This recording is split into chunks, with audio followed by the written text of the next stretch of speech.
خواجہ غریب نواز جب نئے نئے آئے نا اجمیر شریف میں تو خیمہ لگایا ہوا تھا خواجہ غریب نواز نے.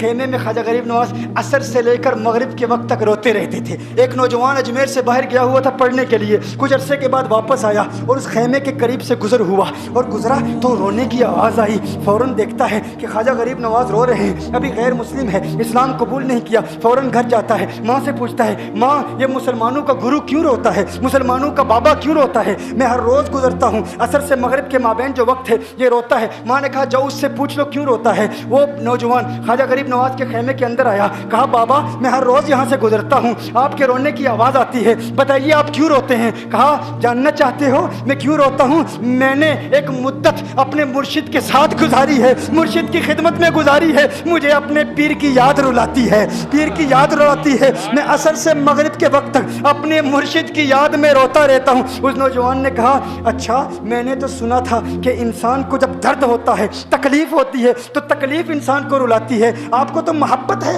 یہ محبت میں بھی انسان کو رونا آتا ہے؟ کہا ہاں ہاں ہے نوجوان, انسان محبت میں بھی روتا ہے. کہا تو پھر مجھے بھی رونا ہے, میں بھی رونا چاہتا ہوں, مجھے بھی رونا سکھا دیجئے. کہا تو رونا چاہتا ہے؟ رونا چاہتا ہوں. کہا ٹھیک ہے, دو شرطیں ہیں, مسلمان ہو جا اور میرا مرید ہو جا.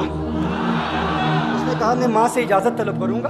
ماں کے پاس گیا اجازت لینے کے لیے. ماں نے کہا تو ضدی ہے, جب تو ارادہ کر لیتا ہے, جو ارادہ کرتا ہے تو پورا کرتا ہے, جا جو کرنا چاہتا ہے کر لے. خواجہ غریب نواز کے بارگاہ میں حاضر ہوا, عرض کرتا ہے بابا میں پھر مسلمان ہونا چاہتا ہوں, مجھے مرید کر لیجئے. خواجہ غریب نواز نے مرید کر لیا, خواجہ غریب نواز کا مرید ہو گیا. اب خواجہ غریب نواز نے کہا اب وقت سارا میرے ساتھ گزرے گا, ناشتے کے وقت خواجہ غریب نواز کے ساتھ, سحری کے وقت خواجہ غریب نواز کے ساتھ, سحر کے وقت خواجہ غریب نواز کے ساتھ, پورا دن اسے خواجہ غریب نواز کے قرب کی کچھ ایسی عادت ہو گئی, خواجہ غریب نواز کا دیوانہ ہو گیا, ان کا عاشق ہو گیا. کچھ عرصہ گزرا, خواجہ غریب نواز نے فرمایا اب تیرے لیے 3 دن کی چھٹیاں ہیں, 3 دن کے لیے چھٹیاں ہیں, 3 دن کے لیے چلا جا.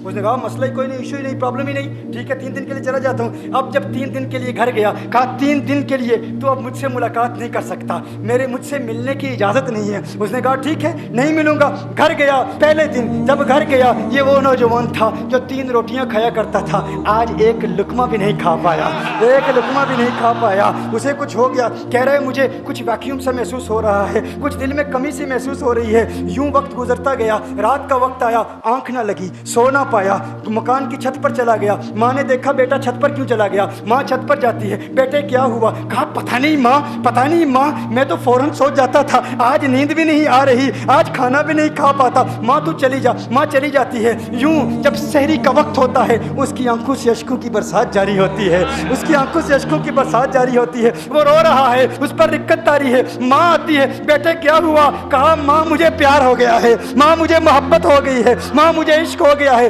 جا غریب نواز کے پاس, کہا مجھے بلا لو. اب یہ جدائی برداشت نہیں ہوتی, اب مرشد کی جدائی برداشت نہیں ہوتی. ماں فوراً خواجہ غریب نواز کی بارگاہ میں حاضر ہوتی ہے. کہا میں نہیں جانتی ہے مسلمانوں کے بابا, تو نے میرے بیٹے کو کیا دے دیا, تمہارا تعلق نہیں سمجھ پاتی, تمہارا رشتہ نہیں سمجھ پاتی, لیکن وہ تو رو رہا ہے, کہتا ہے واپس بلا لو. خواجہ غریب نواز نے کہا نہیں ابھی وقت نہیں ہے, میں اپنی زبان میں کہتا ہوں. گویا کہ خواجہ غریب نواز نے کہا ہوگا ابھی تو ابتدائی عشق ہے, روتا ہے کیا, آگے دیکھ ہوتا ہے کیا. تیری تمنا تھی, تیری خواہش تھی کہ محبت میں رونے کی عادت ہو جائے, ابھی تو ابتدا ہے. ماں کو واپس بھیج دیا, کہا واپس چلی جا. اسے کہا ابھی اجازت نہیں ہے, وہ واپس چلی جاتی ہے. بیٹے کو بتاتی ہے کہ ہے میرے بیٹے, وہ تو اجازت نہیں دے رہا. کہا ماں سن لے, اب اگر نہ بلایا تو میں مر جاؤں گا, یہ محبت مجھے مار ڈالے گی. ماں اگر مجھے زندہ دیکھنا چاہتی ہے تو میرے مرشد کو راضی کر لے, میرے مرشد کو بتا دے اب یہ جدائی برداشت نہیں کر سکتا.